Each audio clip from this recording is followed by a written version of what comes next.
মালিক হয়ে আপনি ভাবছেন, আমি যদি ভালো মানের সিমেন্ট, বালি, খোয়া এমনকি মিস্ত্রি ভালো মানের দিই, তাহলে আপনি ইঞ্জিনিয়ার হয়ে বলছেন আমি ঢালাইয়ের শক্তি বা স্থায়িত্ব বৃদ্ধি করতে পারবো। এটা কিভাবে সম্ভব? আমি বলবো, হ্যাঁ ভাই, মালিক হয়ে আপনার ঢালাইয়ের স্থায়িত্ব বা শক্তি বৃদ্ধি করা সম্ভব। তাই ভিডিওটা না টেনে সম্পূর্ণ করুন, অনেক ধারণা পাবেন। ঢালাইয়ের স্থায়িত্ব বা উৎকৃষ্টতা নিয়ন্ত্রণকারীর যে বিষয়গুলো থেকে থাকে ঢালাইয়ের সময় বা ঢালাইয়ের আগে, এগুলো আপনাকে মজুত করতে হবে মালিক হয়ে। আমি এগুলোই বলবো প্রথমে, যেমন খোয়া, যাকে আমরা এগ্রিগেট বলি, সিমেন্ট এবং ক্ষতিকারক পদার্থ, পানি এবং তাপমাত্রা, এবং মিস্ত্রির কাছ থেকে আপনি যেটা শুধু চাবেন পর্যাপ্ত ক্লিয়ার কভার, এবং সৃষ্টিকর্তার কাছ থেকে আপনি যেটা চাবেন সেটা হচ্ছে তাপমাত্রা, একটা অনুকূল তাপমাত্রা আপনি চাবেন। তাহলে মালিক হিসাবে আপনাকে যেটা যোগান দিতে হচ্ছে ঢালাইয়ের পূর্বে, এগ্রিগেট মানে সেটা খোয়া হোক বা পাথর হোক, সিমেন্ট এবং ক্ষতিকারক পদার্থ যেন না থাকে, এবং পানি। আর আপনি মিস্ত্রির কাছ থেকে যেটা চাচ্ছেন সেটা হচ্ছে পর্যাপ্ত ক্লিয়ার কভার আপনার যে ঢালাই হবে। আর আপনার সৃষ্টিকর্তার কাছ থেকে আপনি চাচ্ছেন যে তাপমাত্রাটা যেন অনুকূল একটা পরিবেশ থাকে। আমি আপনাকে এই যে বিষয়গুলো নিয়ে বললাম, এগুলো যদি আপনি মেনটেন করতে পারেন সঠিকভাবে, তাহলে আপনিই পারবেন আপনার ঢালাইয়ের স্থায়িত্ব বা শক্তি এবং ভূমিকম্প প্রতিরোধ একটা কাঠামো আপনার পরিবারকে দান করতে। তাহলে এবার আমি প্রথম থেকে শুরু করি। যেমন আমি বললাম যে তাপমাত্রা, এটা সৃষ্টিকর্তার কাছ থেকে। এখন আপনাকে আগেই আপনার আবহাওয়া শুনতে হবে যে আগামীকাল কি হতে পারে, এবং বৃষ্টি আসে কিনা, বা পর্যাপ্ত তাপমাত্রা হবে কিনা, বা পর্যাপ্ত শীত হবে কিনা। এই তাপমাত্রা পরিবর্তনজনিত কারণে আমাদের যে ঢালাই বা কংক্রিটের, কৃত্রিম কংক্রিটের স্থায়িত্বের প্রভাব অনেকটা বিস্তার ফেলে।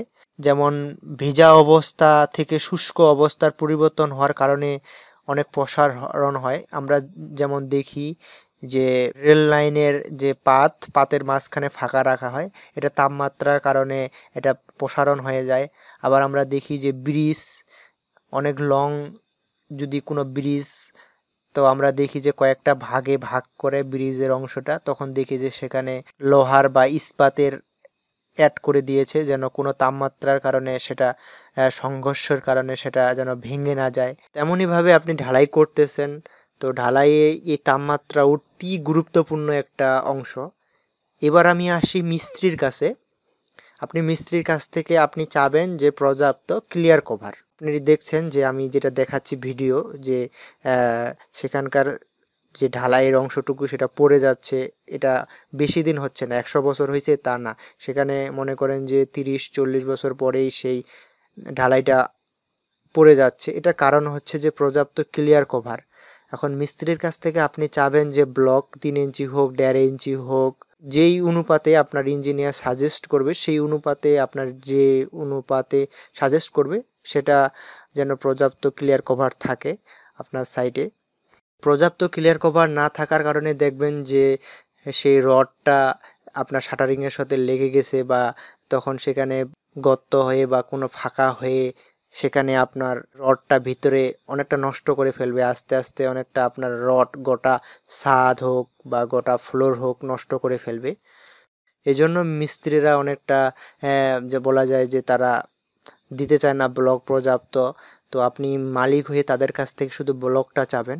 এবার আমি আপনার কাছে আসব। এবার আমি আপনার কাছে যেগুলো চাবো সেগুলো হচ্ছে যে এগ্রিগেট। এখন সেটা কোষ এগ্রিগেট হোক বা ফাইন এগ্রিগেটই হোক। কোষ এগ্রিগেট বলতে আমরা বুঝি যে খোয়া পাথর, এবং ফাইন এগ্রিগেট বলতে বুঝি আমরা বালি।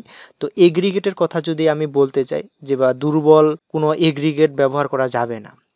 এতে কি হবে, আপনার ঢালাইয়ের বা কংক্রিটের যে সারফেসটা, এটার স্থায়িত্বতা অনেকটা কমে যাবে। পারিপার্শ্বিক যে প্রতিক্রিয়ার যে উপাদানগুলো, এটা কম টেকসই করবে।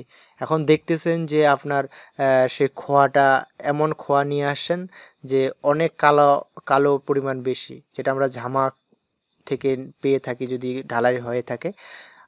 আপনি সেখান থেকে সেইটা চয়েস না করে আপনি 1 নাম্বার ইটটা ব্যবহার করুন খোয়া হিসাবে।